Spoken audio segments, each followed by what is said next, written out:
మనం ఇప్పుడు హైదరాబాద్ వెళ్దాం. రంగారెడ్డి జిల్లా నార్సింగ్ పిఎస్కు మస్తాన్ సాయి చేరుకున్నాడు.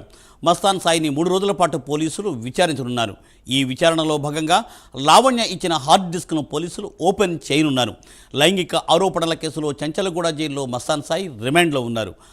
దీనిపై ఎక్స్క్లూజివ్ ఫీల్డ్ రిపోర్ట్ కుమార్ అందిస్తారు with full details. Kumar. Thank you Murthy. ఏదైతే లావణ్య ఇచ్చిన ఫిర్యాదుతోనే మస్తాన్ సాయి అయితే అరెస్ట్ అయ్యారు. ముఖ్యంగా మస్తాన్ సాయికి సంబంధించిన ఆగడాలను ఒక్కొక్కటిగా ఇప్పటికే బయటకు వస్తున్నాయి. ఈ నేపథ్యంలోనే మస్తాన్ సాయిని విచారించేందుకు కూడా నార్సింగ్ పోలీసులు కూడా ఇటు కోర్టును ఆశ్రయించారు. కోర్టులో కస్టడీ పిటిషన్ వేసిన నేపథ్యంలోనే ఇటు కస్టడీ పిటిషన్కి సంబంధించి కోర్టు 3 రోజుల అనుమతి అయితే ఇచ్చింది. 3 రోజుల పాటు కస్టడీ తీసుకొని విచారించవచ్చు అంటూ కూడా ఇటు కోర్టు చెప్పిన నేపథ్యంలో ఈ రోజు కొద్దిసేపటి క్రితమే చంచల్గూడ జైలు నుంచి మస్తాన్ సాయిని ఏదైతే నార్సింగ్ పోలీసులు అదుపులోకి తీసుకుని అక్కడి నుంచి నేరుగా నార్సింగ్ పిఎస్కి అయితే తరలించారు. ప్రస్తుతం ఏదైతే మస్తాన్ సాయిని 3 రోజుల పాటు అంటే ఈ రోజు మధ్యాహ్నం 4 గంటల నుంచి 3 రోజుల పాటు అయితే నార్సింగ్ పోలీసులు అయితే విచారించనున్నారు. ఈ కేసులోని చాలా కీలకంగా కొన్ని అంశాలు అయితే మనం ప్రస్తావించవచ్చు. ముఖ్యంగా చూసుకున్నట్టయితే సైబర్ క్రైమ్ అంటే పక్క వాళ్ళ ఫోన్లు హ్యాక్ చేసి అందుట్లో ఉన్న పర్సనల్ డేటాను మొత్తం మస్తాన్ సాయి తన హార్డ్ డిస్క్లోకి స్టోర్ చేశాడు. అలాగే మరొక పక్క బ్లాక్ మెయిలింగ్, లైంగిక వేధింపులు. ఇటు లైంగిక వేధింపులో చూసుకున్నట్టయితే ముఖ్యంగా ఈ మహిళలకు డ్రగ్స్ ఇచ్చి మత్తులోకి దిగిన తర్వాత వాళ్ళపై లైంగిక వేధింపులు చేయడం, అలాగే అవన్నీ కూడా వీడియో రూపంలో చిత్రీకరించి తన హార్డ్ డిస్క్లో అయితే స్టోర్ చేసుకోవడం. ఇలా మరొక పక్క బ్లాక్ మెయిలింగ్ అంటే చిత్రీకరించిన వీడియోలతో పాటు వాళ్ళని ప్రతిసారి బ్లాక్ మెయిల్ చేయడంలో కూడా మస్తాన్ సాయి ఆరితేరాడంటూ కూడా పోలీసులు అయితే గుర్తించిన నేపథ్యంలో ఇటు మస్తాన్ సాయిని విచారించేందుకు 3 రోజులు కస్టడీ కోరారు. ప్రస్తుతం కొద్దిసేపటి క్రితమే మస్తాన్ సాయిని నార్సింగ్ పిఎస్కి అయితే తీసుకొచ్చారు చంచల్గూడ జైలు నుంచి. ఎందుకంటే ఇప్పటివరకు కూడా 14 రోజులు జ్యుడిషియల్ రిమాండ్లో అయితే మస్తాన్ సాయి ఉన్నాడు. ఈ లోపే కస్టడీ పిటిషన్ వేయడంతో కూడా కోర్టు పర్మిషన్ ఇచ్చింది.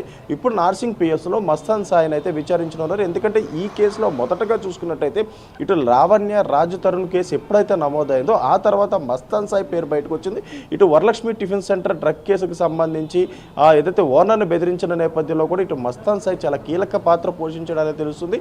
అలాగే మరొక పక్క అదే వరలక్ష్మి టిఫిన్ డ్రగ్ కేసులోనే లావణ్య కూడా ఇరుక్కుంది. ఆ తర్వాత ఏదైతే ఇటు రాజ్ తరుణ్ లావణ్య కేసు బయటకు వచ్చిందో ఇప్పుడు కొన్ని రోజుల క్రితం నార్సింగ్ పిఎస్లోని మస్తాన్ సాయిపై లావణ్య ఒక ఫిర్యాదు అయితే చేసింది. తనను బ్లాక్మెయిల్ చేస్తున్నాడు, మానసికంగా హింసిస్తున్నాడు అంటూ కూడా ఒక ఫిర్యాదు ఇచ్చిన నేపథ్యంలోని దానికి సంబంధించిన ఆధారాలన్నీ కూడా నార్సింగ్ పోలీసులకు అయితే అప్పగించింది. ముఖ్యంగా ఒక హార్డ్ డిస్క్ అంటే మస్తాన్ సాయికి సంబంధించిన ఒక హార్డ్ డిస్క్ను కూడా పోలీసులకు అయితే అప్పగించింది. అందులో సుమారు 200 పైగా ప్రైవేట్ వీడియోలు ఉన్నట్లు కూడా ఇప్పటికే పోలీసులు గుర్తించారు. ఇవన్నీ కూడా వేరే వేరే మహిళల సంబంధించిన వీడియోలన్నీ కూడా దాంట్లో ఉన్నాయి. అలాగే మరొక పక్క ఫోన్ హ్యాక్ చేసి ఫోన్లోంచి ఆ డేటా మొత్తం తీసుకొని తన హార్డ్ డిస్క్లో స్టోర్ చేసుకోవడం. ముఖ్యంగా ఇదంతా ఒక హ్యాబిట్గా మస్తాన్ సాయికి అయితే మారిపోయింది. అలాగే మరొక పక్క వారాంతపు చివరిలోని తన నివాసంలోని డ్రగ్స్ పార్టీలు ఏర్పాటు చేయడం. ఇవన్నీ చూసుకుని కూడా ఇటు మస్తాన్ సాయిని ఎప్పుడైతే పోలీసులు అదుపులోకి తీసుకున్నారో మస్తాన్ సాయికి ఏదైతే డ్రగ్ టెస్ట్ కూడా చేశారో డ్రగ్ టెస్ట్ చేసిన సమయంలోని ఇటు మస్తాన్ సాయితో పాటు తన ఫ్రెండ్ అయిన కాజా కూడా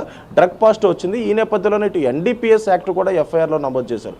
అంటే మస్తాన్ సాయి గతంలోని ఏదైతే డ్రగ్స్ సేవించి ఇటు మహిళలకు కూడా అవే డ్రగ్స్ ఇచ్చి వాళ్ళని మత్తులో దిగిన తర్వాత వాళ్ళని లైంగిక వేధించి అవన్నీ కూడా ప్రైవేట్ వీడియోస్ అన్నీ కూడా చిత్రీకరించాడు. అలాగే వాళ్ళపై ఏదైతే బ్లాక్మెయిలింగ్ కూడా పాల్పడ్డాడంటూ కూడా ఇటు లావణ్య ఇచ్చిన ఫిర్యాదులో పేర్కొంది. ముఖ్యంగా మస్తాన్ సాయి దగ్గర నుంచి తనకు ప్రాణహాని ఉందంటూ కూడా ఇటు లావణ్య తన ఫిర్యాదులో పేర్కొంది.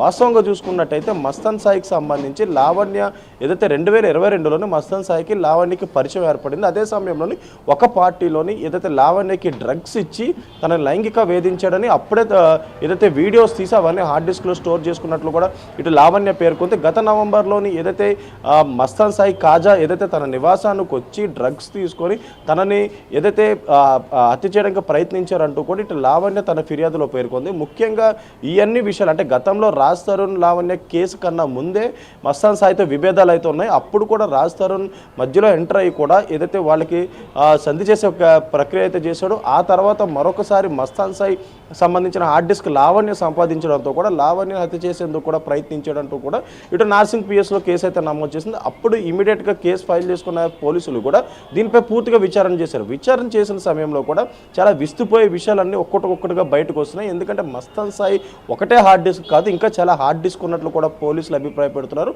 ఇప్పుడు ఉన్న హార్డ్ డిస్క్లోనే సుమారు 200కు పైగా ప్రైవేట్ వీడియోలు అయితే దీంట్లో స్టోర్ చేసి ఉన్నట్లు కూడా పోలీసులు అయితే గుర్తించారు. అలాగే మరొక పక్క ఈ కేసుకు సంబంధించి మస్తాన్ సాయి సాయిని ఇంకా విచారిస్తే దీంట్లో ఎంత లోతుగా ఈ డ్రగ్స్ పార్టీలతో కావచ్చు, ఇటు ఏదైతే బ్లాక్మెయిలింగ్ కావచ్చు, సైబర్ క్రైమ్ కావచ్చు, ఇలా అన్ని బయటకు వచ్చే అవకాశం ఉన్న నేపథ్యంలోని ఇటు మస్తాన్ సాయిని కస్టడీ కోరుతూ కూడా పోలీసులు పిటిషన్ అయితే దాఖలు చేశారు. ప్రస్తుతం మస్తాన్ సాయి ఏదైతే చంచల్ కూడా జైల్లో అయితే ఉన్నారో, ఎప్పుడైతే పోలీసులు మస్తాన్ సాయిని అరెస్ట్ చేశారో అప్పుడు జ్యుడిషియల్ రిమాండ్కి అయితే పంపించారు. ఇప్పుడు మస్తాన్ సాయిని విచారించేందుకు కూడా కోర్టు పర్మిషన్ తీసుకుని 3 రోజుల పాటు కస్టడీ కోరారు. ప్రస్తుతం నార్సింగ్ పిఎస్కి అయితే మస్తాన్ సాయిని అయితే తీసుకొచ్చారు. ఈ 3 రోజుల పాటు మస్తాన్ సాయిని విచారించిన తర్వాత తాను ఎంతమంది అమ్మాయిలను మోసం చేశాడు, ఎంతమంది అమ్మాయిలకి డ్రగ్స్ ఇచ్చాడు, అలాగే ఎంతమందిని బ్లాక్మెయిలింగ్ చేశాడు, అలాగే ఎన్ని సైబర్ క్రైమ్స్ అంటే ఇటు ఎన్ని ఫోన్లు హ్యాక్ చేసి వాళ్ళ ఫోన్లోంచి పర్సనల్ డేటాలన్నీ తను స్టోర్ చేశాడనే దానిపై పూర్తి క్లారిటీ వచ్చే అవకాశం అయితే ఉంది Murthy. Thank you Kumar. Thanks for exclusive field report from